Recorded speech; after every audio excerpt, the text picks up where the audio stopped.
ਦਰਸ਼ਕੋ ਸਤਿ ਸ਼੍ਰੀ ਅਕਾਲ। ਤੁਸੀਂ ਜੁੜੇ ਹੋਏ ਜੀ ਮਾਤਾ Guri college official YouTube channel ਦੇ ਨਾਲ। ਮੈਂ ਹਾਂ ਅੱਜ ਗੁਰਿੰਦਰਪਾਲ ਸਿੰਘ ਲੈ ਕੇ ਹਾਜ਼ਰ ਹੋਇਆ ਇੱਕ ਵਿਸ਼ੇਸ਼ ਗੱਲਬਾਤ ਵਰਲਡ ਹੈਲਥ ਡੇ ਦੇ ਉੱਤੇ। ਜੀ ਹਾਂ, ਅਸੀਂ ਆਪਣੇ ਸਰੀਰ ਨੂੰ ਤੰਦਰੁਸਤ ਰੱਖਣ ਦੇ ਲਈ ਬਹੁਤ ਕੁਝ ਕਰਦੇ ਹਾਂ, ਪਰ ਇਹ ਗੱਲ ਕਈ ਵਾਰ ਸਾਨੂੰ ਔੜ ਪੈ ਜਾਂਦੀ ਹੈ ਕਿ ਅਸੀਂ ਆਪਣੇ ਸਰੀਰ ਨੂੰ ਕਿਵੇਂ ਤੰਦਰੁਸਤ ਰੱਖੀਏ, ਕਿਵੇਂ ਮਾਨਸਿਕ ਸਿਹਤ ਆਪਣੀ ਤੰਦਰੁਸਤ ਰੱਖੀਏ, ਕਿਵੇਂ ਫਿਜ਼ੀਕਲ ਸਿਹਤ ਆਪਣੀ ਤੰਦਰੁਸਤ ਰੱਖੀਏ।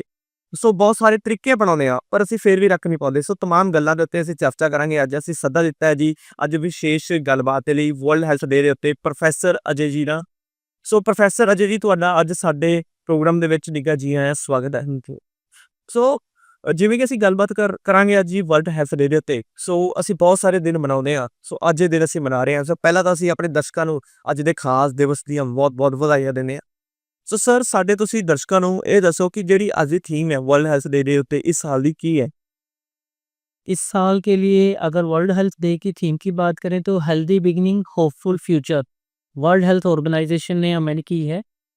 हर साल जैसे ही वर्ल्ड हेल्थ ऑर्गेनाइजेशन बॉडी एक एग्जिस्टेंस में ही, तब से ही हम 7 अप्रैल को वर्ल्ड हेल्थ डे सेलिब्रेट करते हैं ऑल ओवर द ग्लोब।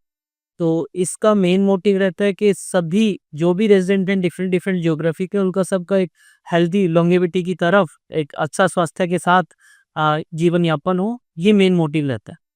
ਜੀ ਠੀਕ ਹੈ। ਹੁਣ ਆਪਾਂ ਦੇਖੋ ਹੈਲਦੀ ਬਿਗਨਿੰਗ ਤੋਂ ਫਿਊਚਰ ਦੀ ਗੱਲ ਕਰੀਏ, ਅਸੀਂ ਆਪਣੇ ਬੱਚਿਆਂ ਨੂੰ ਖਾਸ ਕਰਕੇ ਜਿਹੜੇ ਪੇਰੈਂਟਸ ਨੇ ਉਹ ਸ਼ੁਰੂ ਤੋਂ ਆਪਣੇ ਬੱਚਿਆਂ ਨੂੰ ਖਾਸ ਕਰਕੇ ਕਿਵੇਂ ਹੈਲਦੀ ਰੱਖਣ? ਕਿਉਂਕਿ ਅਗਰ ਆਪਾਂ ਸ਼ੁਰੂਆਤ ਤੋਂ ਹੀ ਥੋੜ੍ਹਾ ਸਹੀ ਕਰਕੇ ਰੱਖਾਂਗੇ ਆਪਣੇ ਬੱਚਿਆਂ ਦੀ ਹੈਲਥ ਨੂੰ, ਕਿਉਂਕਿ ਫਿਰ ਬਾਅਦ ਦੇ ਵਿੱਚ ਜਾ ਕੇ ਲੌਂਗ ਟਰਮ ਦੇ ਵਿੱਚ ਸਾਨੂੰ ਚਿੰਤਾ ਨਹੀਂ ਕਰਨੀ ਪੈਂਦੀ ਹੈ ਵੀ ਮਾਂ-ਪਿਓ ਨੂੰ। ਸੋ ਆਪਣੇ ਬੱਚਿਆਂ ਨੂੰ ਜਦੋਂ ਤੋਂ ਜਨਮ ਲੈਂਦਾ ਹੈ ਉਹ, ਉਦੋਂ ਤੋਂ ਹੀ ਹੈਲਦੀ किਵੇਂ रख ਸਕੀਏ? इसमें तो यही है कि हम अगर बेस से ही अच्छी फीडिंग, अच्छी प्रैक्टिसेस, अच्छी आदतें अपने परिवार में डालें, अपने बच्चों को दें, तो ही वो एक अच्छी life means disease free life, life long sustainability रख सकते हैं। इसके अंदर अगर वर्ल्ड हेल्थ ऑर्गेनाइजेशन के फूड सेफ्टी और कई प्रोग्राम हैं, माँ बाप को थोड़ा अवेयर रहना पड़ेगा, परिवार को थोड़ा जागरूक रहना पड़ेगा। जिसके अंदर से जैसे न्यूबॉर्न बेबी है, उसको मदर फेड करना चाहिए, उसको माँ का दूध देना चाहिए। जैसे ही वो 6 महीने इन्फेंट से आगे की तरफ मूव करता है, तो उसको हम दाल का पानी, ऐसी कुछ ऐसी कुछ चीज़ें हैं मतलब जो मतलब हर घर में अवेलेबल हैं, उनको फीडिंग की तरफ उनकी तरफ उनको इंक्लाइन करें, तो एक मैं कह सकता हूँ कि बेस अच्छा बनेगा, तो उसकी इम्यूनिटी, बॉडी हेल्दी, मतलब एक हेल्दीनेस एक अच्छी काइंड के लिए मूव ऑन करेगी। फिर जैसे-जैसे एज एडवांसमेंट होती जाती है, तो हम प्रोसेस्ड फूड को छोड़ के नेचुरल फूड की तरफ, अनप्रोसेस्ड फूड की तरफ, मिनिमल प्रोसेस्ड फूड की तरफ, रॉ फूड लेकिन हाइजीनिक कंडीशन में उनको कंज्यूम करें। इसके बाद की भी बात होती है, तो हम कोशिश करें फ्रूट्स एंड वेजिटेबल्स, नट्स, इनकी तरफ, ड्राई फ्रूट्स, इनकी तरफ ज़्यादा मूव ऑन करें रादर दैन टू कि हम refined oil, refined sugar, refined flour या और प्रोसेस्ड या अल्ट्रा प्रोसेस्ड फूड भी आजकल मार्केट में ਜੀ इनकी तरफ से। ਬਿਲਕੁਲ ਜੀ। ਤਮਾਮ ਗੱਲਾਂ ਦੇ ਉੱਤੇ ਸਾਨੂੰ ਧਿਆਨ ਰੱਖਣਾ ਚਾਹੀਦਾ ਹੈ, ਖਾਸ ਕਰਕੇ ਜਿਹੜੇ ਮਾਂ-ਪਿਓ ਨੇ ਕਿ ਸ਼ੁਰੂਆਤ ਤੋਂ ਲੈ ਕੇ ਜਦੋਂ ਬੱਚੇ ਦਾ ਜਨਮ ਹੁੰਦਾ, ਉਸ ਤੋਂ ਅੱਗੇ ਵੱਧਦਾ, ਫਿਰ ਉਹਨੂੰ ਵਕਤ ਤੱਕ ਅਡੋਲਸੈਂਸ ਦੇ ਵਿੱਚ ਆ ਜਾਂਦਾ ਹੈ, ਫਿਰ ਯੰਗ ਦੇ ਵਿੱਚ ਆਉਂਦਾ, ਉਹਦੋਂ ਬਾਅਦ ਫਿਰ ਬਹੁਤ ਸਾਰੇ ਪੜਾਅ ਉਹਨੂੰ ਜ਼ਿੰਦਗੀ ਦੇ ਦੇਖਣੇ ਪੈਂਦੇ ਨੇ। ਦੇਖੋ, ਆਪਣੀ ਸਿਹਤ ਨੂੰ ਸਿਹਤਮੰਦ ਰੱਖਣਾ, ਵਧੀਆ ਰੱਖਣਾ, ਤੰਦਰੁਸਤ ਰੱਖਣਾ, ਇਹ ਇੱਕ ਬਹੁਤ ਚਿੰਤਾ ਦਾ ਵਿਸ਼ਾ ਹੈ। ਹਰ ਇੱਕ ਕੋਈ ਸੋਚਦਾ ਕਿ ਮੈਂ ਵੀ ਸਿਹਤਮੰਦ ਰਹਾਂ, ਮੇਰੇ ਘਰ ਦੇ ਵੀ ਸਿਹਤਮੰਦ ਰਹਿਣ, ਮੇਰੇ ਫਰੈਂਡਸ ਵੀ ਰਹਿਣ। ਇਹ ਬਹੁਤ ਵੱਡਾ ਇਸ਼ੂ ਹੋਇਆ ਅੱਜ ਦੇ ਸਮੇਂ ਦੇ ਵਿੱਚ, ਯੂਥ ਦੇ ਵਿੱਚ। ਅਗਰ ਆਪਾਂ ਗੱਲ ਕਰੀਏ ਖਾਸ ਕਰਕੇ, ਇਹ ਕੀ ਕਾਰਨ ਨੇ ਅਸੀਂ ਆਪਣਾ ਹੈਲਥ ਨਹੀਂ ਸਹੀ ਕਰ ਰੱਖਾ ਹੁੰਦੇ?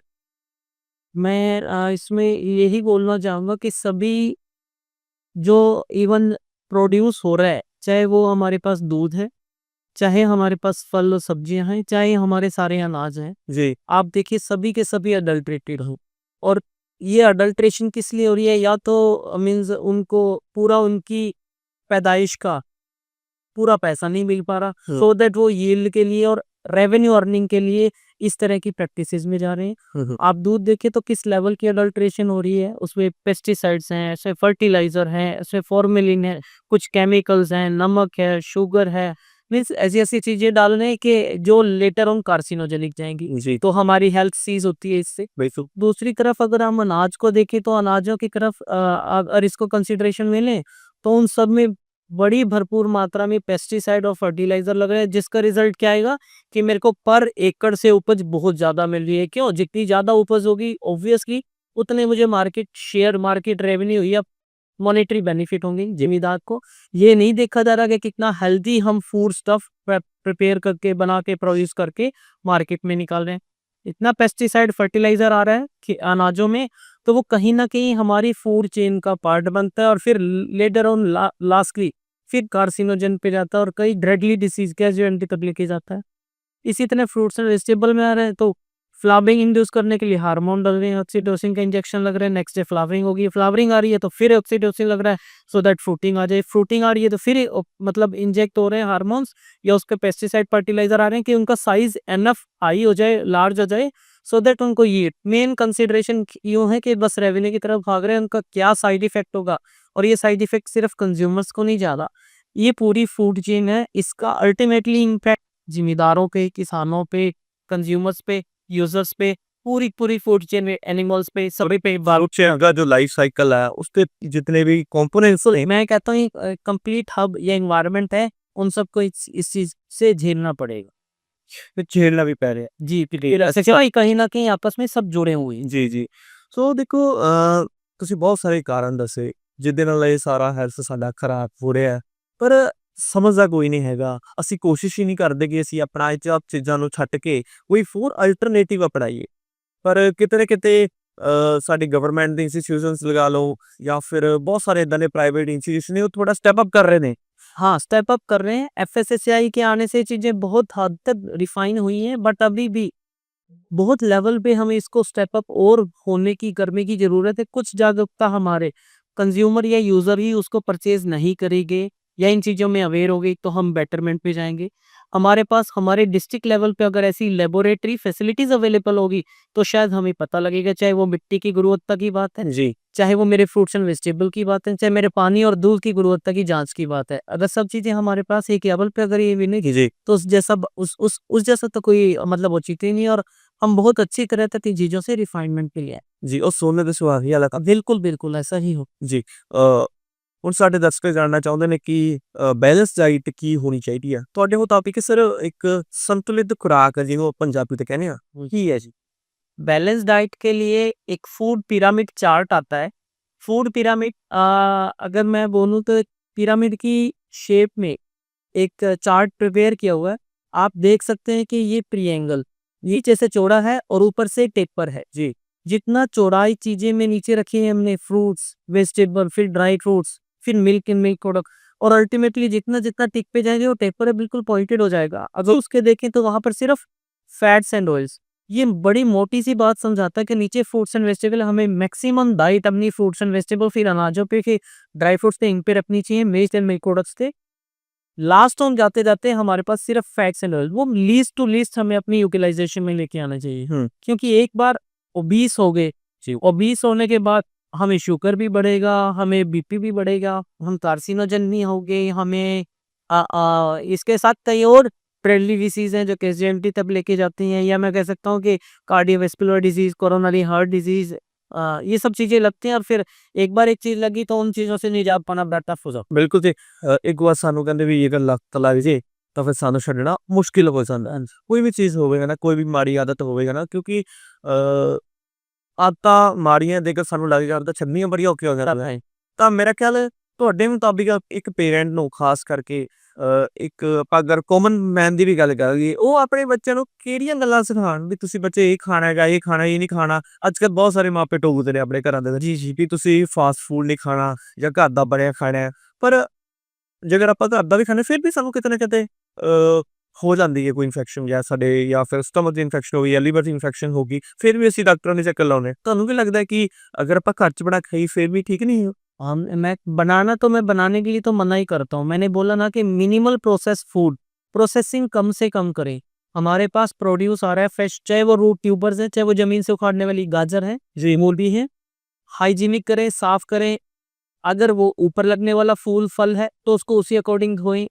अगर इन सब के कारण हम पील ऑफ करें, हम उनको ऐसा कंज्यूम करें, हमें हैबिट बनाने की बात है, चाहे हमारी अपनी बात है, चाहे हमारे आगे जनरेशन बच्चों की बात है। जी, अगर अच्छी हैबिट हम इंट्रोड्यूस कर देंगे तो ऑब्वियसली बच्चा अपनी यूथ लाइफ में, एडोलेसेंट लाइफ में, लेटर ऑन लाइफ में वो अपनी ऑब्वियसली वो हेल्दी मतलब हैबिट उसके साथ वो मेंटेन रहेंगी। जी, इनके कारण से वो एक अच्छी लाइफ, हेल्दी लाइफ जी पाएगा, और एक अच्छी हेल्दी लाइफ जीने से मैं क्या कहता हूँ कि एक नेशन की ग्रोथ में बेस्ट टू बेस्ट अपना इनपुट देगा। लेकिन साथ में एक बात और है, खाने से सिर्फ कुछ नहीं होता। खाने के साथ आप थोड़ा-सा फिजिकल फिटनेस के लिए वर्कआउट, योगा, एक्सरसाइज इनको भी अपने डेली रूटीन का पार्ट बनाएँ, तो क्युमुलेटिवली बहुत अच्छा इम्पैक्ट हमारी हेल्थ पे डालती हैं। एक अच्छी सोसाइटी का निर्माण करती हैं, हुँ, जो अपने नेशन की ग्रोथ में एक वेल टू डू कंट्रीब्यूशन की कैपेसिटी रख। जी, बहुत खूब।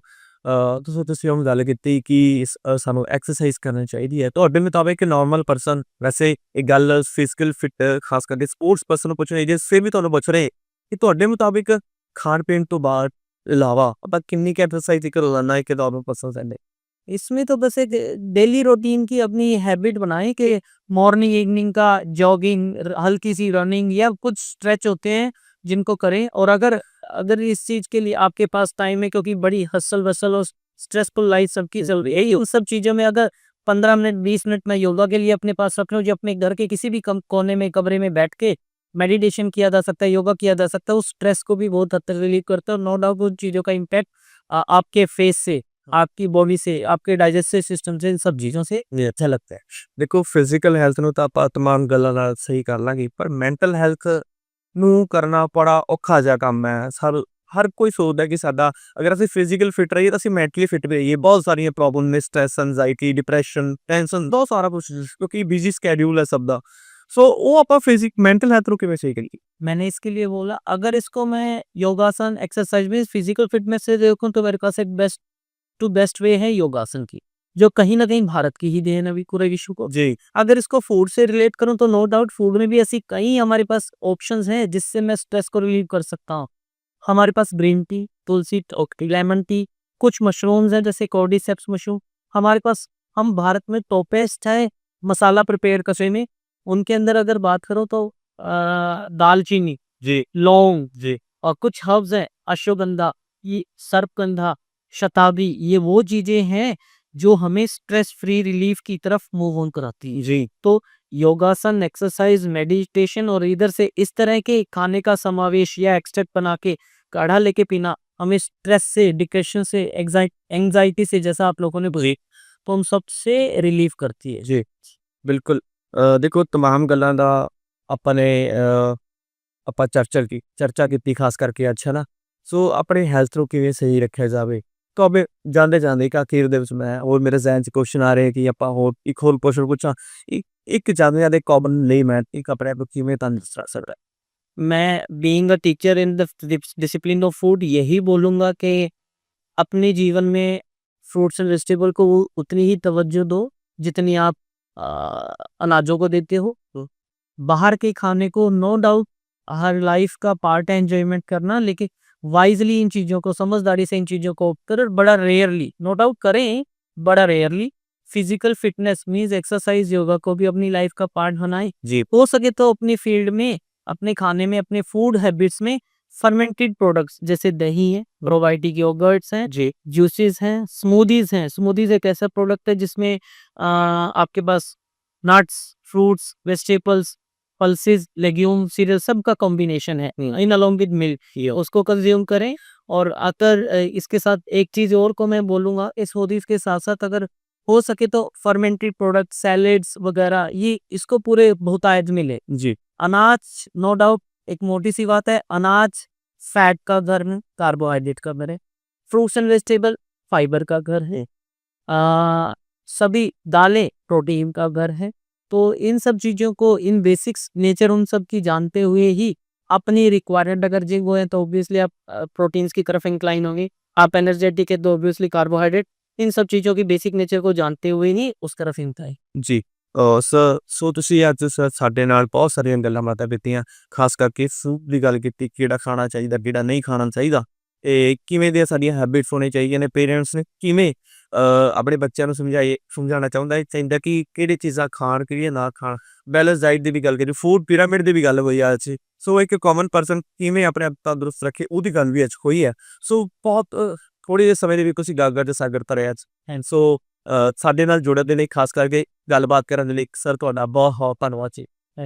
ਸੋ ਦਰਸ਼ਕੋ, ਮਿਲਾਂਗੇ ਜੀ ਕਿਸੇ ਹੋਰ ਦਿਲਕਸ਼ ਹੋਰ ਵਿਸ਼ੇ ਉੱਤੇ ਗੱਲਬਾਤ ਦੇ ਨਾਲ। ਉਦੋਂ ਤੱਕ ਮੈਨੂੰ ਖਾਸ ਕਰਕੇ ਗੁਰਿੰਦਰਪਾਲ ਸਿੰਘ ਜੀ ਆ ਗਿਆ। ਧੰਨਵਾਦ।